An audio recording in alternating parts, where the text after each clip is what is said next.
importante y en este momento de crisis en todos lados, creo que es crucial tener más esta plática que nos va a indicar lo que es la serenidad, la paz, todo lo que significa para nosotros esta espiritualidad. Pero antes que nada, les quiero dar algunos mensajes.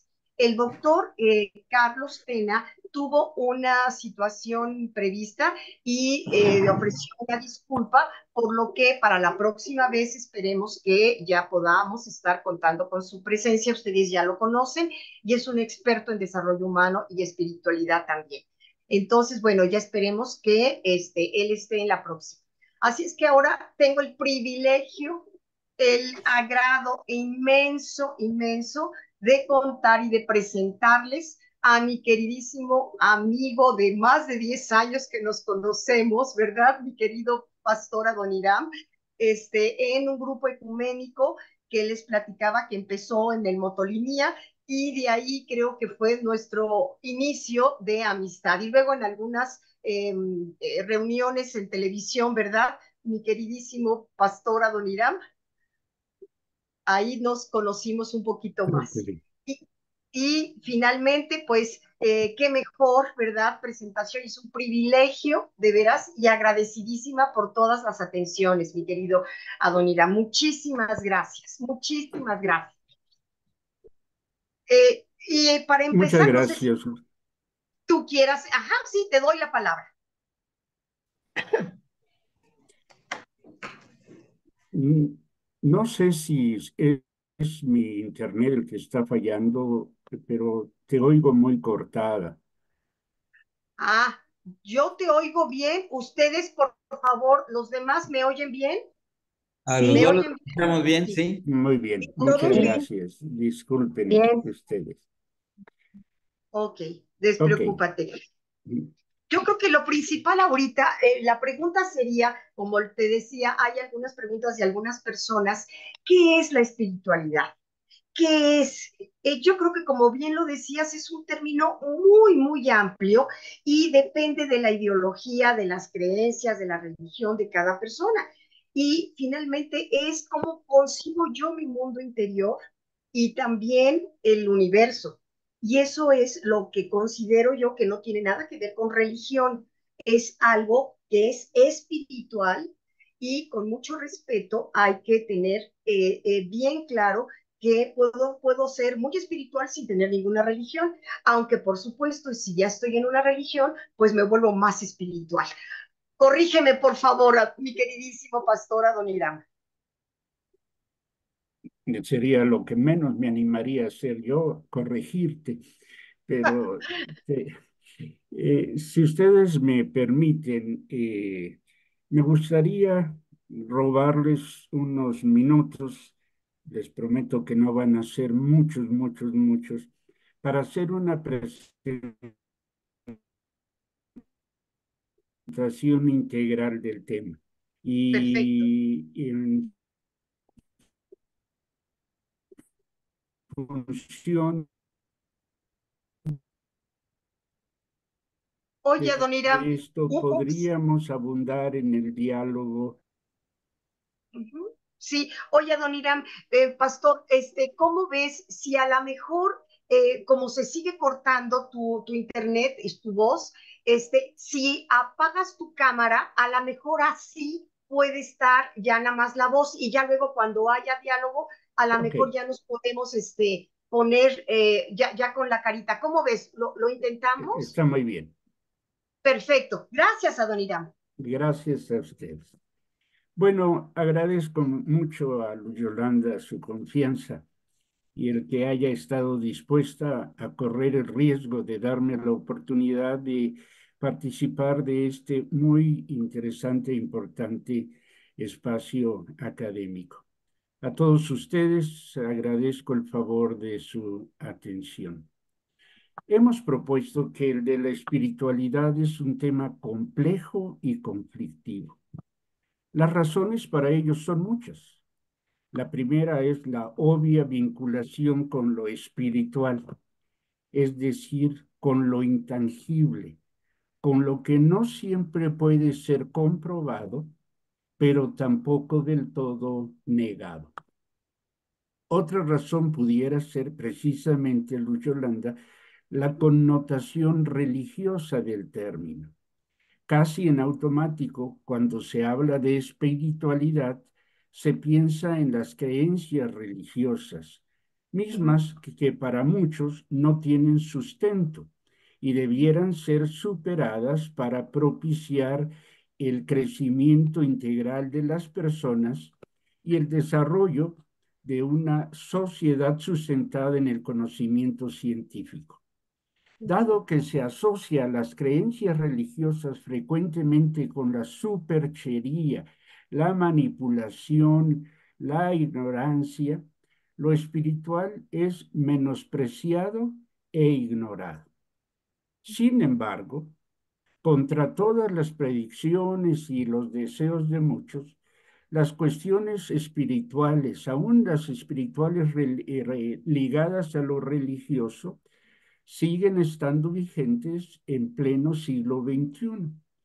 El Pew Research Center asegura que 7 de cada 10 norteamericanos se asumen como espirituales, aunque el 22% de los mismos no se consideran religiosos.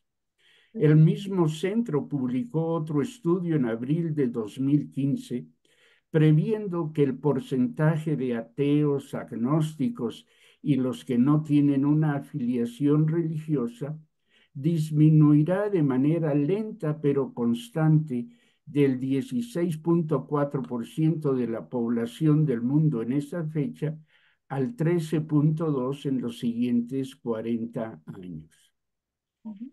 Timothy Keller, menciona que el crecimiento del cristianismo en el mundo no occidental es impresionante. Se estima que en Asia el cristianismo habría crecido de 11 millones y medio en 1970 a 171 millones en el 2020. En África, en 1910 había 12 millones de creyentes cristianos, mientras que en 2020 su número creció al 49% de la población africana, es decir, a 630 millones. En nuestro país, más de 106 millones de mexicanos mayores de 5 años son considerados como creyentes en alguna religión, católica y otras. 9 millones se asumen como sin religión, dice el INEGI. Otros datos prevén que para el 2060 la población musulmana superará los 3.000 millones de adherentes, cantidad similar al de los cristianos para el mismo año. Y se considera que para esa fecha, 2060, las personas no afiliadas a una religión disminuirán de 16% en nuestros días a 12%. Pero permítanme proponer aquí que la importancia del tema del espiritual no deriva únicamente del número creciente de personas que se asumen espirituales. En principio, hablar de espiritualidad es hablar de mucho más que de una experiencia religiosa, entendiendo esta como la participación en sistemas organizados de creencias y prácticas, generalmente en ambientes comunitarios. Como alguien ha propuesto, ser religiosa no hace en automático a una persona espiritual y viceversa. Así que creo convendría considerar algunas definiciones de espiritualidad en este momento, Luz Yolanda. Sí, por supuesto. El sitio www.significados.com propone, entre otras varias definiciones, que la espiritualidad es el conocimiento, aceptación o cultivo de la esencia inmaterial de uno mismo. El Instituto Nacional del Cáncer en los Estados Unidos define la espiritualidad como lo relacionado con sentimientos y creencias profundas, a menudo religiosas, como la sensación de paz de una persona, su propósito en la vida, la relación con los otros y las creencias acerca del sentido de la vida. Según Jaume Triginé, Carl Jung consideraba que el hombre es religioso, espiritual, apunta Triginé, por naturaleza. En él hallamos un instinto religioso. Hoy hablaríamos de espiritual o de inteligencia espiritual, acota Triginé, que forma parte integrante de su estructura psíquica. Negarlo significaría comprender de manera parcial la vida psíquica.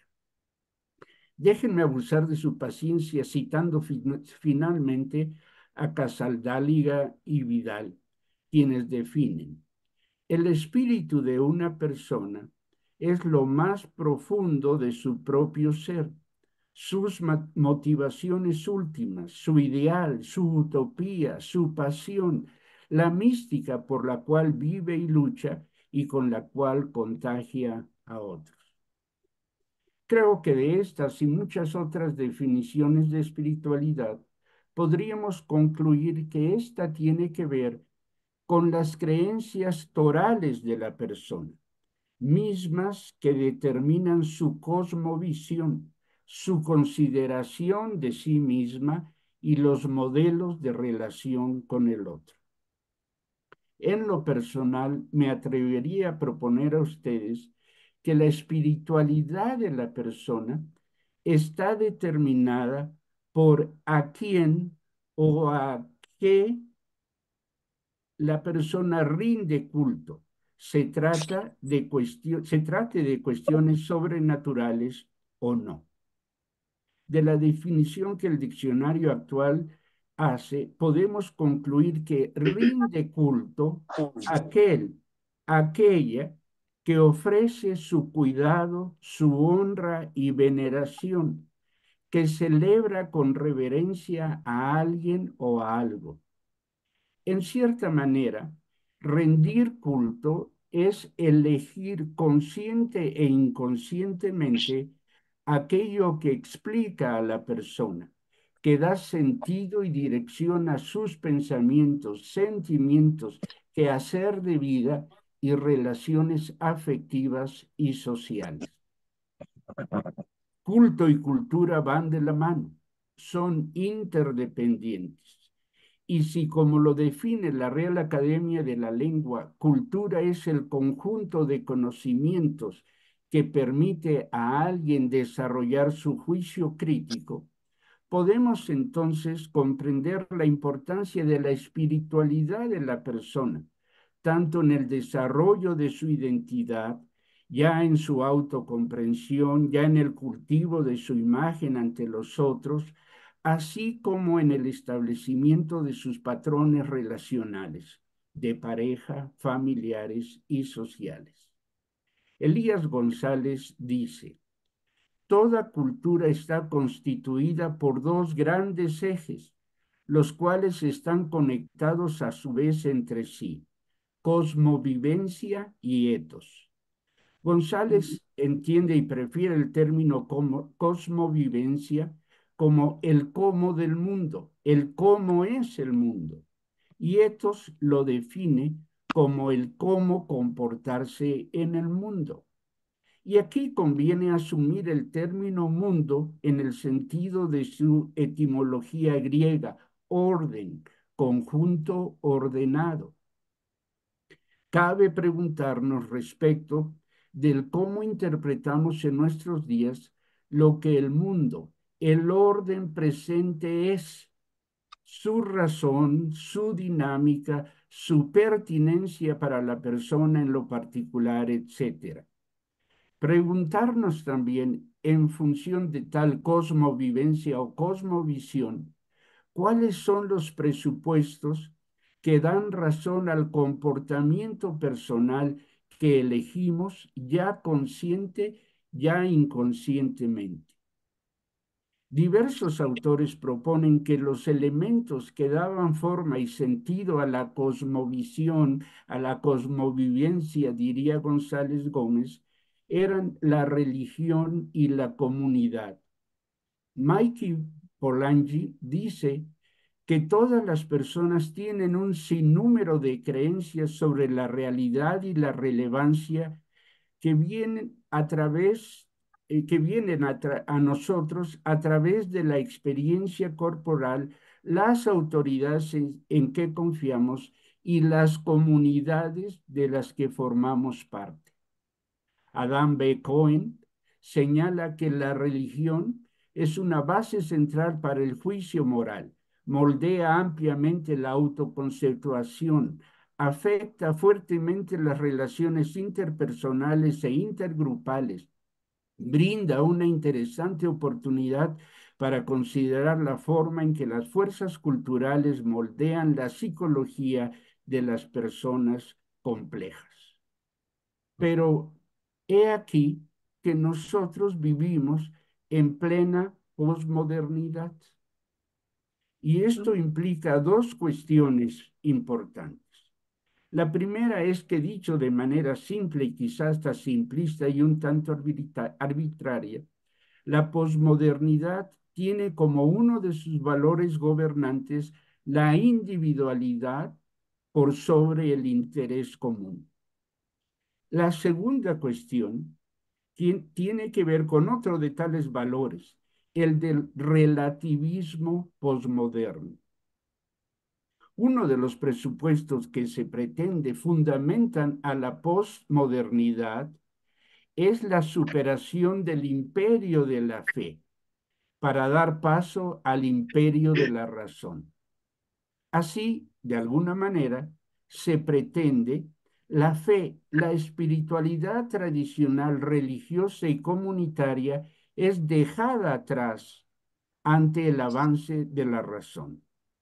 Sin embargo, dado que no tenemos suficientes elementos científicos que sustenten tal argumento, debemos preguntarnos si en realidad no estamos sustituyendo un conjunto de creencias, una fe, por otra fe, más que superando el resbaloso terreno de la fe vinculada a lo religioso.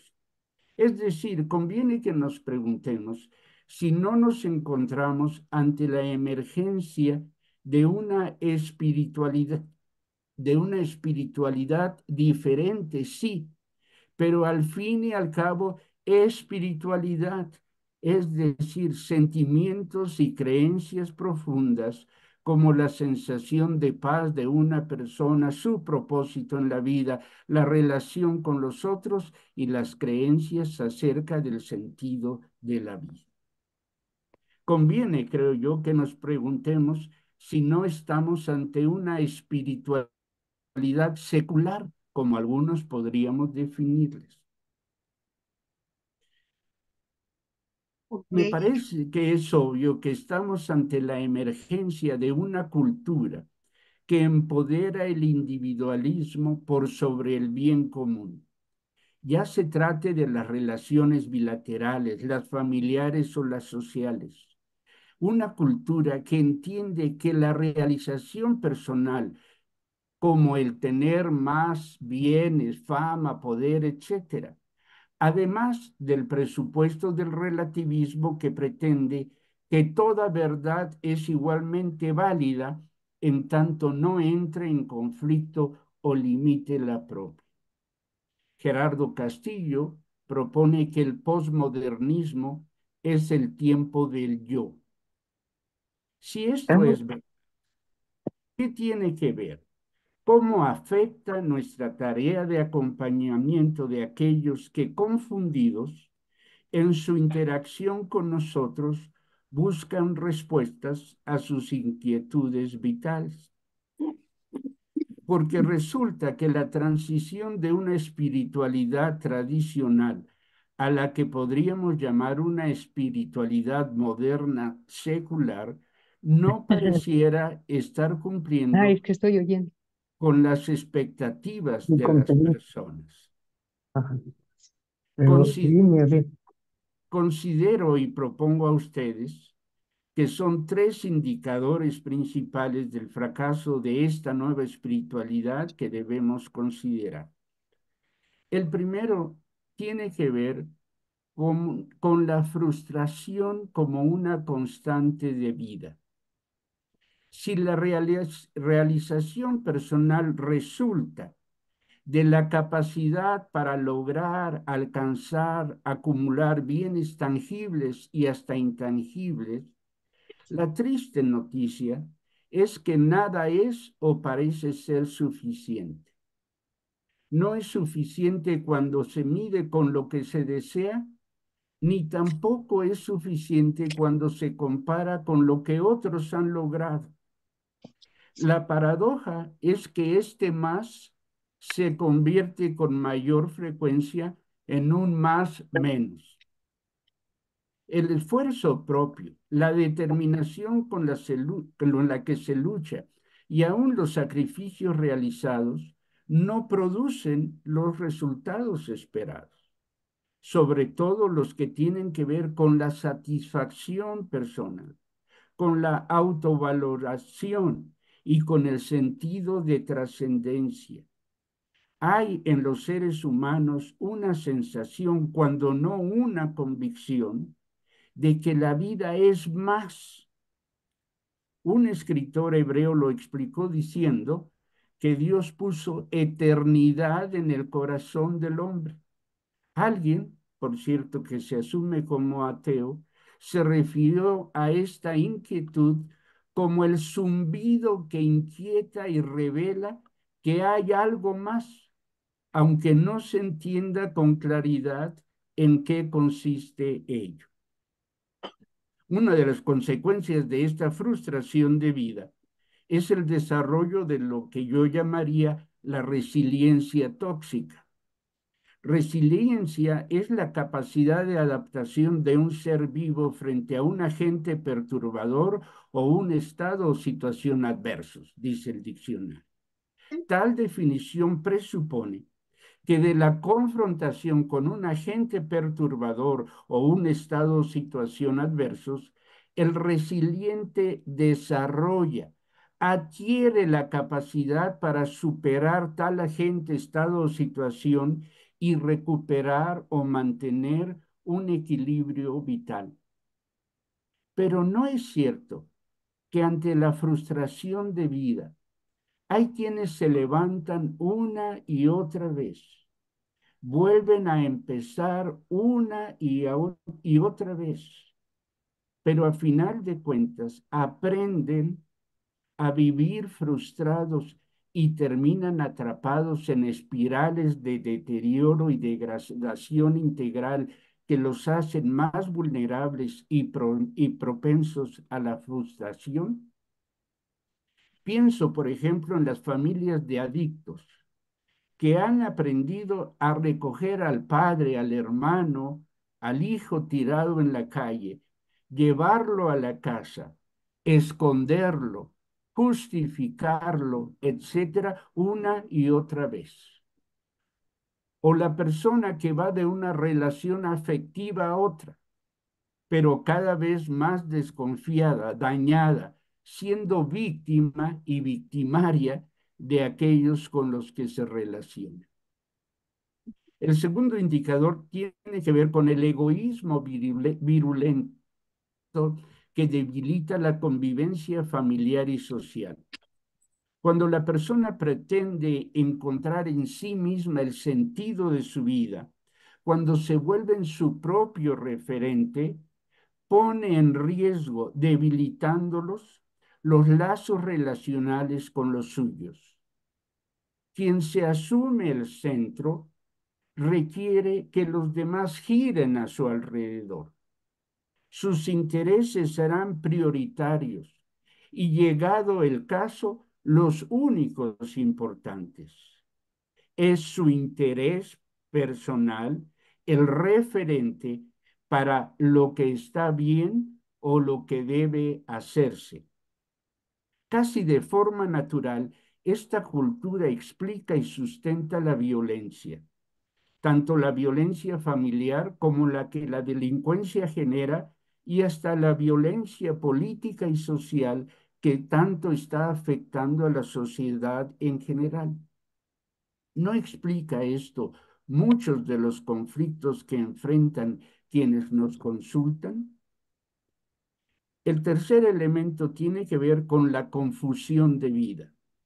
Si todo es relativo, si todas las opiniones tienen el mismo valor y todos tienen el mismo derecho de ir por la vida ejerciendo su libertad de elección y de acción, ¿cuál es el marco regulador válido para las dinámicas de pareja, familiares y sociales? ¿Qué, cuándo y dónde algo está bien y no? Alguien podría argumentar que el límite, que lo que determina lo bueno o lo malo, es la frontera del bien del otro, que en tanto no se dañe al otro, se puede hacer lo que uno considere bueno o malo. Pero si todo es relativo, ¿cómo se podrá determinar el daño del otro? Ya. Adoniram, disculpa, pastor, que te interrumpa.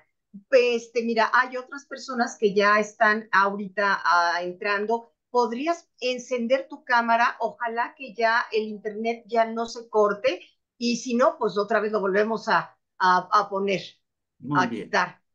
Ok, gracias, No, gracias. no Y se incluso, pierden, no perdón, se, incluso Perdón, quisiera preguntarles a ustedes si hasta ahorita hay alguna pregunta, porque el pastor es una persona maravillosa que creo que puede aclararles muchas dudas. Entonces, adelante, adelante. Hasta ahorita no hay preguntas. No, no, gracias. Ah, no, Magdalena, Magdalena, Magda. ¿No entraría ahí la ética? sí, pero ¿qué define la ética? ¿Cuál es el referente? Si todo es relativo, ¿cuál es el referente? La orientación hacia la vida. La orientación hacia la vida. Pongamos la cuestión de la violencia criminal que existe en nuestros días, o la cuestión de la violencia política, de la cual estamos siendo testigos. ¿Sí? ¿Qué es la orientación a la vida? ¿Cuándo es válida la orientación de la vida del otro? Yo partiría, bueno, más bien sería como lo que aprendimos, que era como lo bueno frente a la vida, al Exacto, crecimiento. Estar en violencia, estar atacando, no es tener una orientación hacia la vida, sino hacia la exactamente. destrucción. Pero esa posición solo tiene sentido si aceptamos la validez de referentes comunes. ¿Ok? En tanto no haya esos referentes comunes, todo es relativo, ¿Ok? ¿sí? El asesinato de niños en una guerra, de entrada con nuestra formación tradicional, es contra la vida, Ujú. pero se argumenta que es en favor de la vida de quienes los están asesinando. ¿Ok? ¿Sí? Ya. A esto es a lo que me refiero. Por eso es que abundo en si todo es relativo, ¿cómo podrá determinarse el daño del otro? ¿De acuerdo con qué criterio universalmente válido se tiene la obligación de ver por el bien del otro? El relativismo obliga a ir a las personas, me parece, por la vida como quien conduce por una carretera sin marcas que delimiten los carriles por los cuales se conduce de manera segura. ¿Cómo acompañar a quienes van confundidos por la vida, pasando de una convicción a otra en cuestiones de valores y aún de la satisfacción de sus necesidades no tangibles, tales como amor, aprecio, respeto, pertenencia, trascendencia? Comprendemos la ansiedad de quienes no solo preguntan si está bien lo que deciden y hacen, sino si están bien ellos, si ellos son dignos. He insistido en el concepto de espiritualidad, dado que el mismo resulta ser un concepto holístico tiene que ver con el todo de la persona y en consecuencia con el todo de las dinámicas sociales. Por ello es por lo que he propuesto a ustedes que el cómo del acercamiento a la cuestión de la espiritualidad define cuestiones tales como la identidad, el sentido de trascendencia y la ética de las personas. Más allá de lo que mi fe me dice, al hacer tal propuesta de reflexión, tengo más preguntas y dudas que respuestas y seguridades. Ojalá sirva este sencillo aporte al desarrollo de un diálogo franco y humilde de quienes, a fin de cuentas, nos ocupamos de la complejidad de eso que llamamos ser humano, no solo de la persona, sino de en qué consiste el ser humano. Muchas gracias. Exacto, exacto. Mil gracias por tanta aportación. Mil gracias. A ver, Maricruz, dime, te doy la palabra. Sí, buenas tardes, doctora. Yo tengo una pequeña, bueno, sí, una pregunta. ¿Cómo se podría manejar la espiritualidad con las personas que tienen adicción? Porque muchas veces ellos están enfrascados en una religión, sea la que sea, ¿no? Y es muy difícil cuando se les empieza a hablar de religión, hay como que un rechazo, pero ¿cómo podría manejar esa situación de la familia? Porque aquí lo que usted mencionaba, ¿no? Se acostumbran pues a tener a la persona con adicción, a verla drogada, que entre en crisis, pero ¿cómo se podría manejar esa parte de la espiritualidad con la familia de gente que tiene una adicción? Es precisamente ese el conflicto actual. Si recurrimos al sentido de espiritualidad tradicional, está vinculado a convicciones religiosas que traen trascendencia, que inspiran la trascendencia, independientemente de la religión de que se trate. ¿Sí? Hay una convicción de trascendencia, de ayuda, de responsabilidad ante algo que es superior a nosotros. En esta posición posmoderna, ¿es válido animar en la recuperación de esas figuras referentes torales? Yo no sé si la persona que está en adicción está en condiciones de asumir que está viviendo una espiritualidad. Esa es mi propuesta. No necesariamente una espiritualidad religiosa de acuerdo a tal o cual dogma, pero está desarrollando un principio de vida, está interpretando la vida de cierta manera. ¿Dónde podemos encontrar los puntos de, valga la redundancia, de encuentro? ¿Dónde podemos encontrar los espacios comunes con esa persona como terapeutas y esa persona con su familia y su familia con esa persona para encontrar coincidencias que den razón de ser a un cambio de actitud y de conductas en la vida? Son preguntas que yo me hago.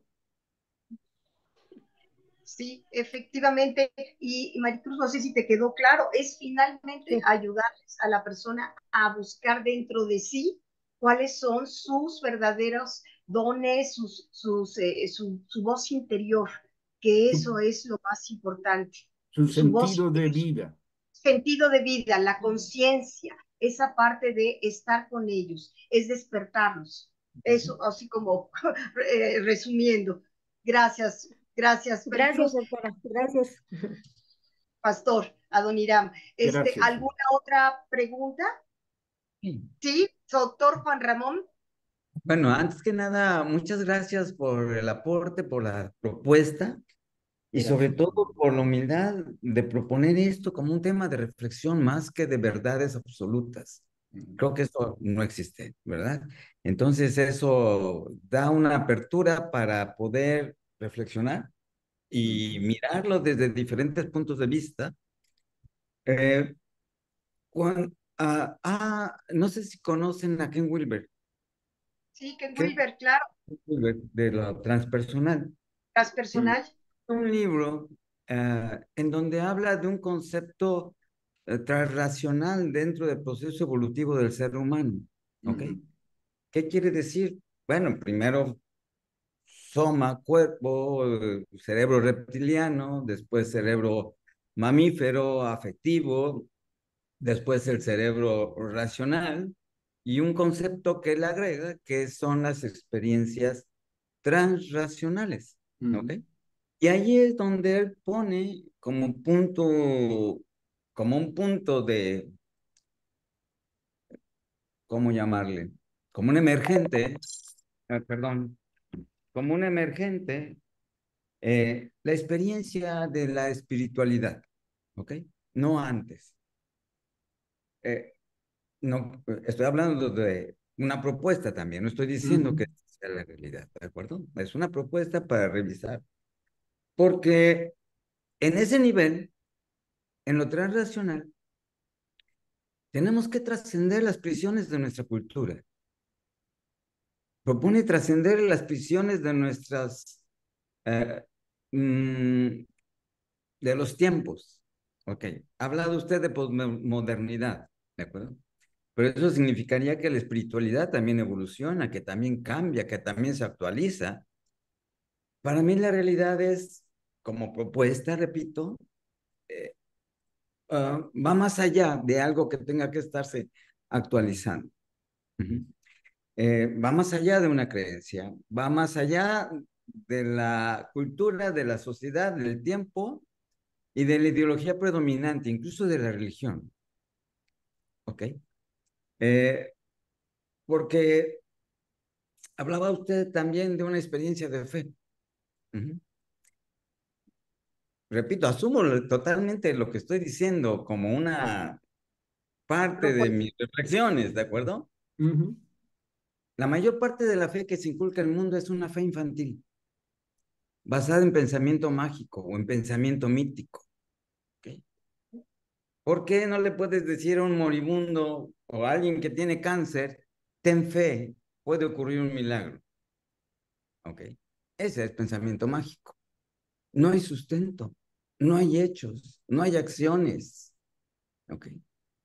Si esa persona está con el médico, si esa persona está en tratamiento, si esa persona está haciendo todo para sanarse, puedes decirle, te deseo lo mejor. Pero no les voy a decir jamás que se va a sanar, que se va a curar. Porque cuando yo le digo, te deseo lo mejor, no estoy diciendo qué, porque eso mejor incluso puede ser su muerte. ¿De acuerdo? Y habló usted de una experiencia. Entonces, bueno, quiero diferenciar qué es una fe infantil, qué es una fe adulta, ¿de acuerdo? Una fe adulta está sustentada en hechos y en acciones, no en pensamiento mágico, que es infantil, ¿de acuerdo? Y no estoy hablando de pensamiento mágico como una perogrullada. El cerebro humano y nuestro pensamiento evoluciona desde el pensamiento fantasmático de la infancia, pensamiento mágico, pensamiento mítico y pensamiento racional. De eso estoy hablando, para contextualizar.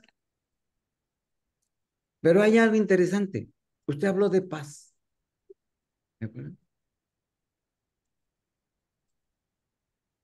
Y habló de una alteración en el sistema vincular cuando no existe espiritualidad. No sé si todos conocen la teoría del apego. Si conocen lo que es una improntación desde la No, no teoría. lo conozco. Si Ok. quieres. Carl Lorenz es el creador de la teoría de la improntación.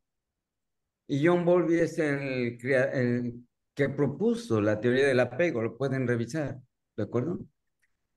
Y hoy todas estas aportes se unifican con las neurociencias para dar una propuesta de entendimiento, de comprensión de muchas dinámicas que en la psicología de pronto eran como muy aleatorias y creencias de fe.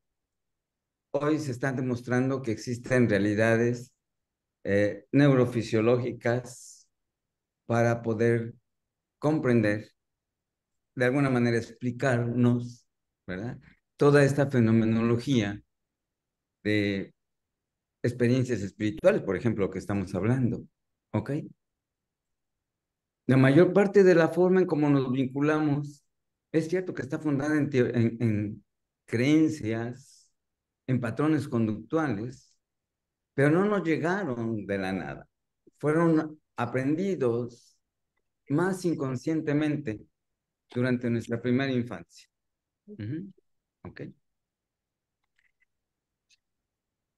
Y cuando en la primera infancia han ocurrido eventos adversos, la fe que tiendo a desarrollar es esa fe infantil. ¿De acuerdo? Espero que algún día mis padres cambien, espero algún día ser feliz, espero, mas no me ocupo.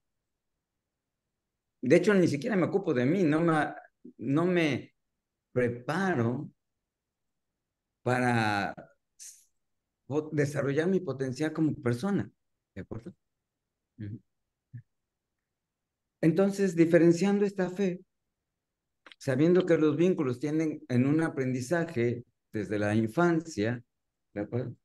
Creo que la espiritualidad tiene que trascender todo esto, va más allá.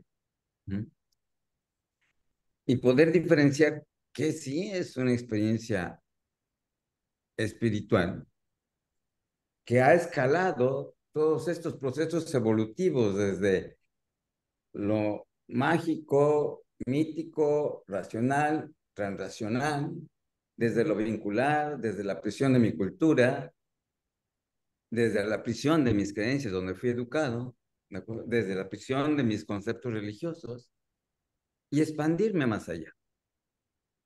Y mucho de esto tiene que ver con lo que los neurocientíficos y otros físicos u otras personas dedicadas a la física cuántica han hablado como experiencias de este orden, ¿de acuerdo?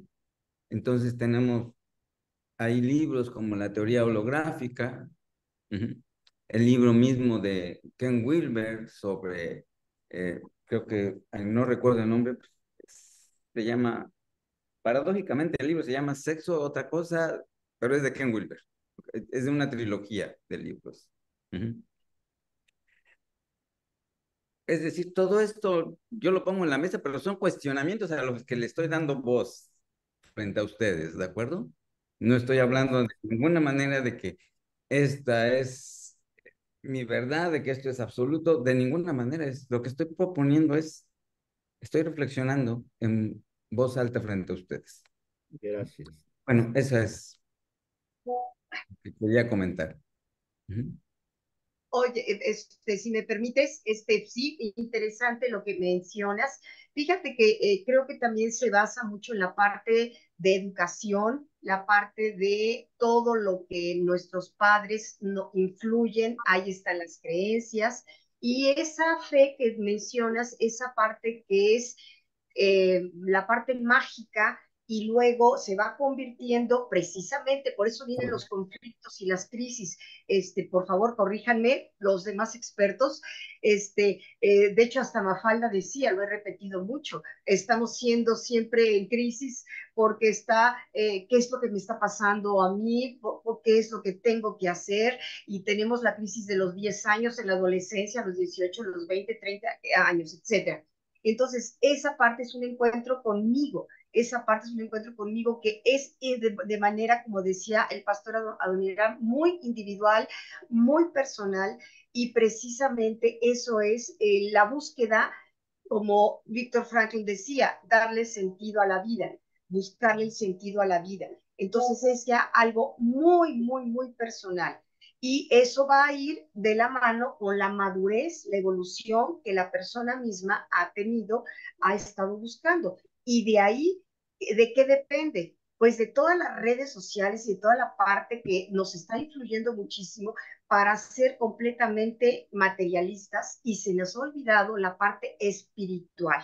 Básicamente es eso, ¿verdad? No sé si alguien quiere anotar. Mi querida Don Irán, te doy la palabra. Gracias. La propuesta que yo hago a ustedes con la intención, lo declaro, de incomodarlos, es que no es que se esté dejando atrás la espiritualidad, sino que se está generando una nueva espiritualidad a la que yo he llamado una espiritualidad secular, porque he propuesto a ustedes que la espiritualidad tiene que ver con la manera en la que la persona interpreta la vida, se ve a sí misma, se valora a sí misma y establece los patrones relacionales con los demás. En esto no necesariamente hay elementos religiosos, aunque pueden usarse elementos y argumentos religiosos para fundamentar esto. Por ejemplo, quien asume que es centro del mundo porque es macho, porque es hombre, pues tiene en muchas religiones, en muchas corrientes religiosas, suficientes elementos para argumentar tal posición, sean válidos o no sean válidos, pero a él le resultan útiles. Así que quisiera insistir en esto. No estamos dejando de lado, la espiritualidad no ha desaparecido. Estamos ante la emergencia de un nuevo modelo de espiritualidad que puede ser carente en algún grado, insisto, de cuestiones religiosas, pero sigue siendo una manera de interpretar la vida. Eso es lo primero. Y la fe, Juan Ramón, estoy totalmente de acuerdo con usted en el sentido de, no lo dijo usted, lo digo yo, de lo tóxico de la fe que es pensamiento mágico. Pero ¿qué tal que la fe sea más que confianza o creencia Más. mágica y que la fe en el concepto griego y bíblico cristiano que es pistis sea conocimiento, sea el desarrollo del intelecto, sea la capacidad para examinar las cosas? Hay un dicho de Pablo que a mí me parece oportuno mencionar aquí. Creo que es Pablo, no sé si es Pablo o Juan, que dicen, examinen todos los espíritus, examinen todos los modelos de pensamiento, sería la traducción, para ver cuáles son El que te acomoda. a los que convienen o los que no convienen. Sí, lo que usted llamaría la fe adulta, pero eso forma parte de un modelo de espiritualidad, creo yo, déjenme tener esta pretensión, al que somos llamados, que no sea la repetición de meros prejuicios, de meros presupuestos heredados. A veces yo aprendí los quebrados a golpes, porque la forma que mi papá encontró para enseñarme a ser quebrado fue golpeándome, casi quebrándome, ¿no? Y así muchos de nosotros hemos aprendido a no mentir a golpes, hemos aprendido a mentir a golpes, hemos aprendido todo por una presión familiar de la cual tendríamos que sentirnos en la obligación de cuestionarla. ¿Mm? Pero para que ese cuestionamiento sea válido, tenemos que encontrar espacios comunes de acuerdo. Sobre todo quienes se dedican a la tarea de la terapia o, terapéutica o de consejería. ¿Cuál es el espacio común? ¿Cuál es el marco de referencia común que tenemos? Porque ¿cómo te puedo decir que engañar a tu mujer sea malo si no tenemos el mismo espacio referente?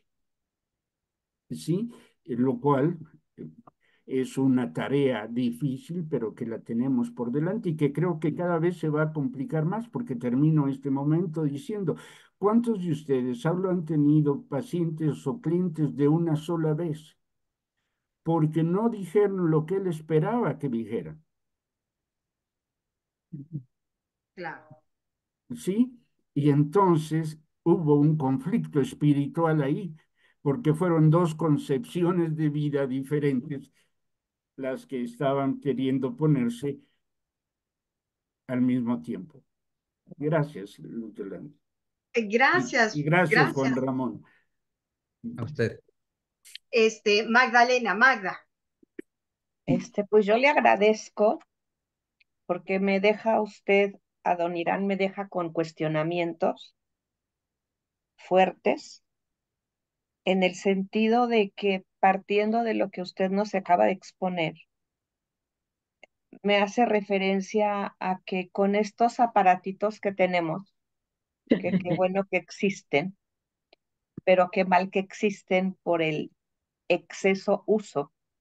Y qué bueno que existen porque pues nos estamos conociendo a través de un aparatito, Así es. pero cuando este aparatito me satisface todas mis necesidades, es decir, están los números telefónicos, está el chat, están todas las posibilidades de redes sociales, entonces no me hace falta alguien, porque yo mime conmigo me satisfago.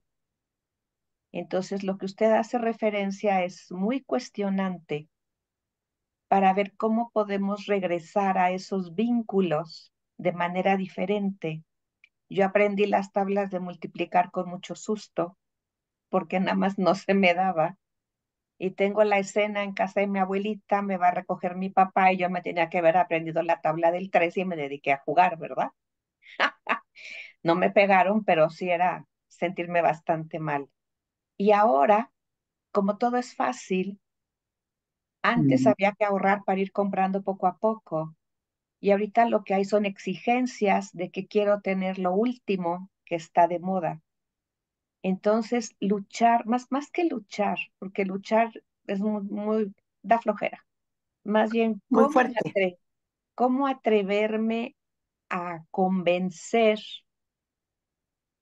sin rebasar límites para, por ejemplo, un caso muy sencillo, hacer juegos de mesa. Hacer juegos de mesa tiene que ver con aprender a competir, a colaborar, a pasar un rato agradable. Pero pues eso ya me da flojera porque pues mi aparatito me da todo cuando yo quiero y como yo quiero.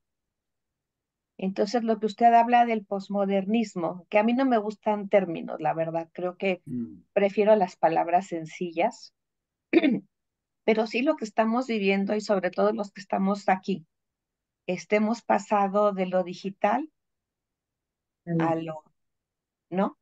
Entonces, nosotros podemos, es como ahorita frente a las elecciones, lo que escuchaba yo es que en la marcha que hubo para la democracia no había jóvenes, mm.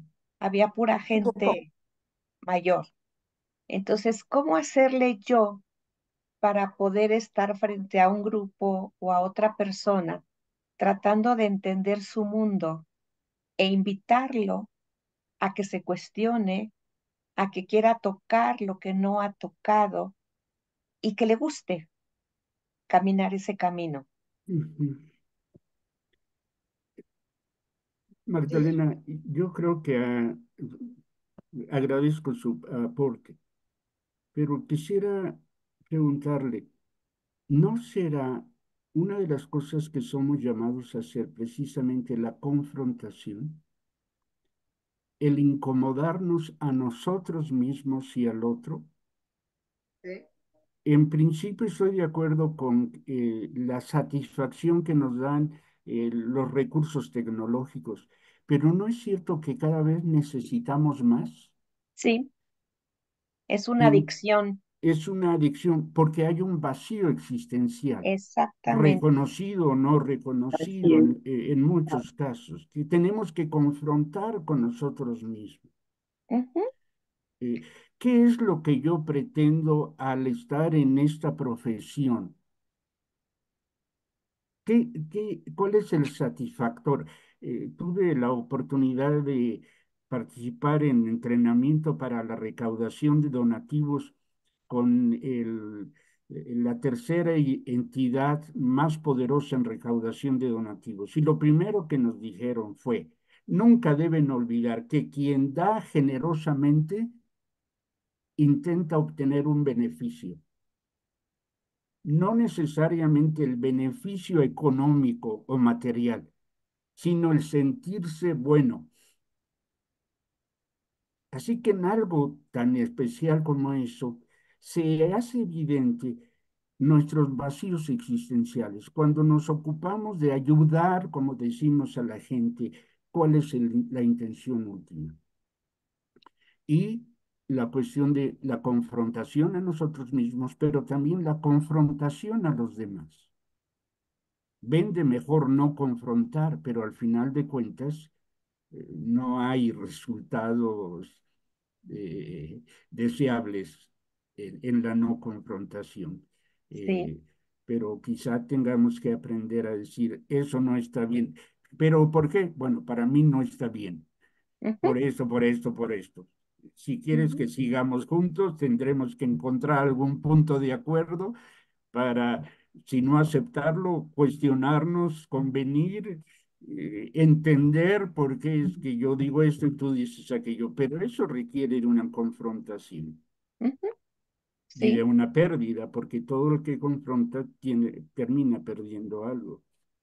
Entonces ahí lo importante es cómo, lo que yo rescato de esto, cómo yo me confronto a mí Así con es, mis propios vacíos, cómo los lleno y cómo pretendo que el otro lo haga mejor que yo, si yo tengo mis propios vacíos que yo lleno pues a como puedo, ¿verdad? así es. Porque me Mm, acabo de enterar, por ejemplo, de una jovencita que se suicidó y la verdad no era alguien cercano, pero me ayudó a mejorar la conducta de mi perrita.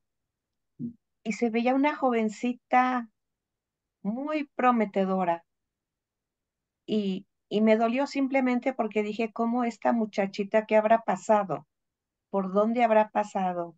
¿Y cómo lo habrá pasado para decidir que ya no quería estar aquí? Entonces eso a mí me preocupa mucho Ujú. en el sentido de cómo poder ir encontrando formas de encuentro en donde a través de mi experiencia personal, básicamente porque profesionalmente, pues como yo digo, aquí en la azotea hay muchas cosas, pero a la hora de la práctica es otra cosa, ¿verdad? ujú. Entonces, ¿cómo yo a través de mi quehacer diario, porque no necesariamente dentro de un consultorio, puedo favorecer que la gente tenga un para qué? Porque creo que es lo que está faltando. El otro día a una niñita le dijeron, ¿qué quieres de Navidad? No sé, y tiene 8 años. Es decir, ¿para dónde va? Me preocupa. Y todo lo que usted nos ha dicho hoy a mí me deja la tarea de trabajo personal. Me gusta los 3 puntos que usted nos deja y me deja cuestionada. Gracias, Muchísimas Magdalena. gracias. Gracias a usted. Muchísimas gracias. ¿Alguien más desea opinar? ¿Alguien más desea alguna pregunta hacer? Por Mm. ahorita no. Yo lo único que No, pudiera, para ir, sí, claro, dime, Eugenia. no, yo decía, creo que no. Creo que ¿No? no Ok, tengo ninguna pregunta. Gracias. perfecto. ¿Cómo poder despertar entonces la espiritualidad? Esa sería la gran tarea que podemos dejar. ¿Cómo Ujú. despertar la espiritualidad en nuestros jóvenes, culturalmente, en la educación, nuestros niños, los jóvenes? ¿Cómo hacer conciencia? ¿Cómo despertar esa voz interior? ¿Cómo hacer? ¿Cómo hacer? Cómo descubrir, identificar mi propia espiritualidad, Luz Yolanda. Sí. Exactamente. Sí, Porque, Telma. Este, a ver si puedo. Sí, ¿Me escuchan? sí, sí, claro. sí, sí, te Ah, escuchamos. sí. Bueno, algo que después de todo lo que hemos estado escuchando, en primer lugar, pues un saludo a todos, a ti, felicitaciones por esta ponencia tan bonita y que nos hace pensar, ¿no? Pensar en nosotros mismos. A veces nosotros como terapeutas, como médicos, como los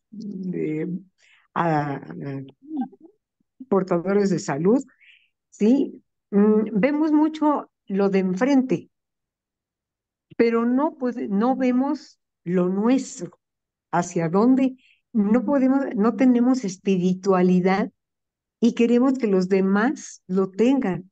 Entonces, bueno, una de las cosas que a mí me confronta mucho en este momento es eso, ¿no?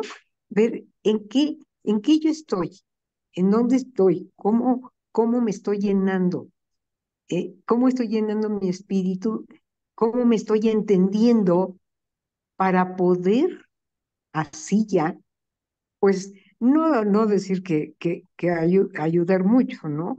Porque sabemos perfectamente que, como lo se ha dicho, que todo lo de los aparatitos, la vida que se lleva, todo lo desechable, porque ahora todo es desechable, ¿no?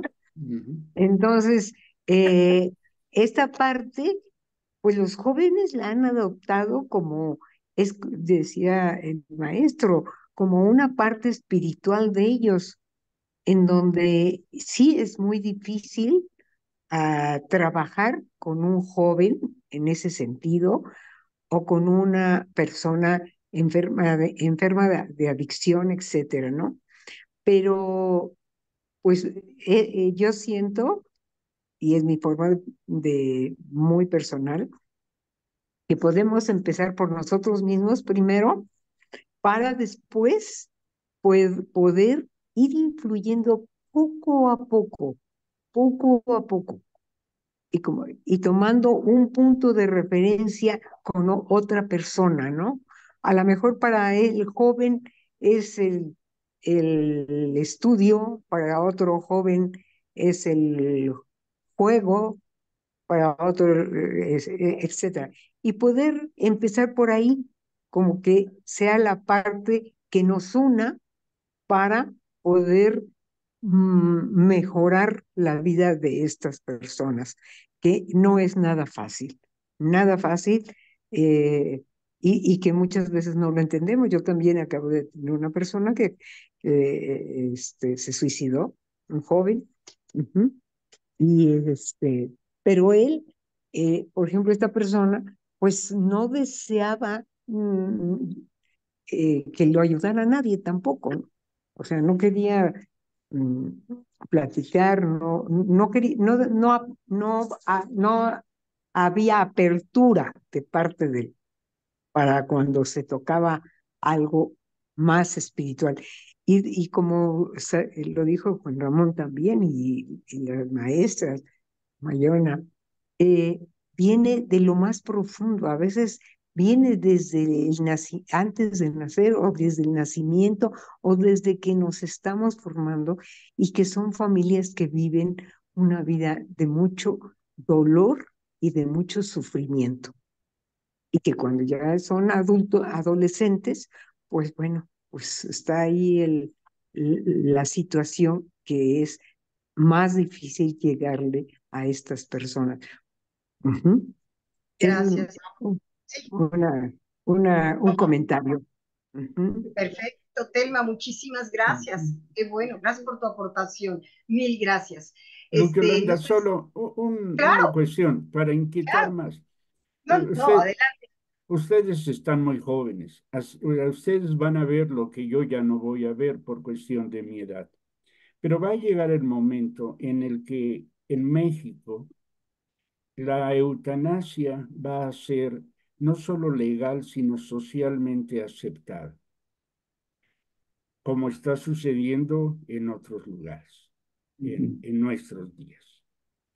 Y la justificación de la eutanasia es que es por el bien de la persona dado su deterioro físico, integral y demás. Un joven como el que Telma hace referencia, en esta perspectiva de la posmodernidad, no está sufriendo un deterioro equiparable al de aquellos que están optando por la eutanasia. Yo creo que sí. Sería un cuestionamiento. Estoy siendo imprudente quizá al ponerlo, pero lo que quiero destacar es que ante la ausencia de referentes comunes, es muy difícil establecer categorías de estar de bien, bueno o malo. A eso me refiero. sigue usando esta cuestión tan extrema. Gracias, Luz Yolanda, y Gracias. gracias a No, todos. al contrario, gracias a ti. La doctora Patricia nos está levantando la mano. Pati, a tus órdenes. Hola, Yoli, hola a todos. Hola. Mi estimado pastor, he estado escuchando con mucha atención y creo que se ha hablado de varias cosas muy interesantes. Por un lado, lo que Lyotard y Lipovetsky plantean desde el siglo pasado, desde la segunda mitad del siglo XX, en esta cuestión de la posmodernidad. Y aquí yo me quedo pensando y estoy de alguna manera consciente de que esa posmodernidad aún prevalece en muchos aspectos. En esta cuestión del hombre light, descafeinado, en donde vivimos. Y esto me lleva también a cuestionar dos cosas. Si lo que plantean los filósofos de la posmodernidad es que se han terminado esos metarrelatos que sostenían justamente esos puntos de encuentro, que pudiera ser allí justamente estos códigos de creencias religiosos, ya sea tradición judeocristiana o hacia el oriente. Se están cuestionando esos metarrelatos, sobre todo en la gente joven. Hasta allí yo voy bien. Pero acaba, estimado pastor, de plantear algo. No es muy lejana la fecha en que la eutanasia y el suicidio asistido ya se están trabajando en México. De hecho, conozco un compañero de doctorado en tanatología que además de ser psicoterapeuta es abogado y además es experto en derechos humanos. Y allí viene un punto clave que yo creo que esto, todo lo que han compartido mis compañeros, tiene que ver libre albedrío. Y él tiene, esta persona de la que hablo, tiene consultante con enfermedad crónico-degenerativa que además le genera dolor físico y emocional. Y están abogando desde la ley en México para la eutanasia de esta persona o para el suicidio asistido. Entonces, hay muchas otras aristas que todavía nos dejan motivo de reflexión y de exploración a todos los niveles. Y yo quiero agradecer muchísimo a mi querida Yoli, saludo gente conocida que está aquí. Pastor, muchísimas gracias. Creo que sí, la reflexión y entender que la espiritualidad no siempre se logra por el camino de la religión. Sí, claro. No necesariamente. Entonces, creo que esta es una idea que yo me llevo muy clara. Muchísimas gracias a todos. Es un gusto estar aquí con ustedes. Muchas gracias, doctora Patricia. Gracias. Muchas gracias, Adoniram y Patti.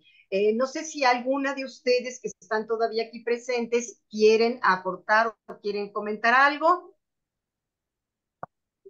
¿No hay alguna persona que quiera aportar? ¿Nada?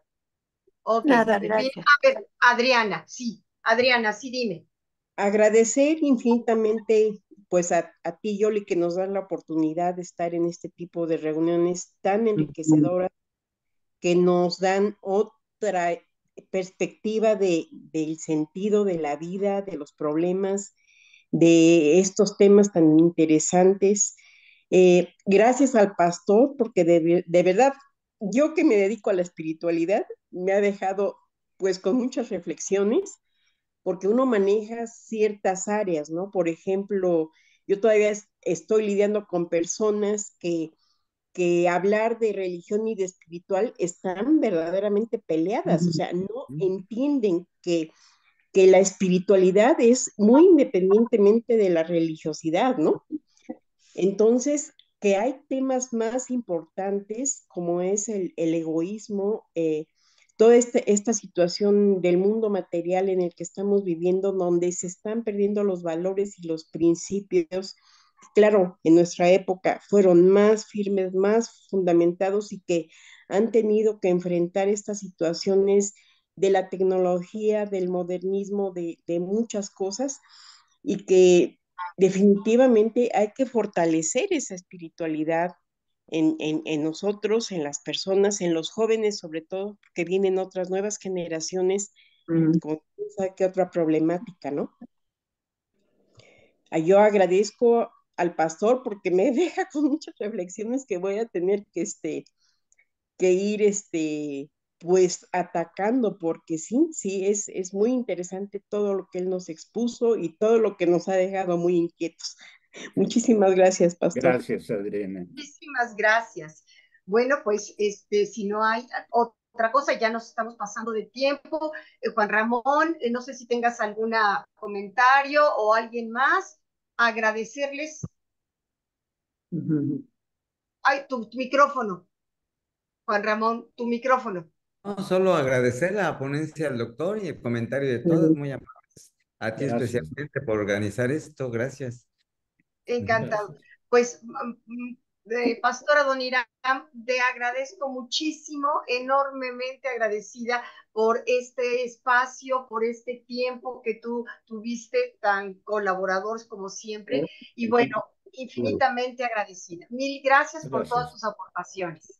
Gracias. Mil gracias a todos y nos vemos. Ya les enviaré la liga para la próxima. Muchísimas gracias. Y Un beso ojalá a todos. y ojalá y regrese al Gracias, pastor. gracias. Con mucho Sí, lo gusto. vamos a invitarlo otra vez. Ok, Gracias. muchísimas gracias. Gracias. Muy amable, muchas gracias. Hasta luego. Hasta luego a todos. Gracias. Gracias.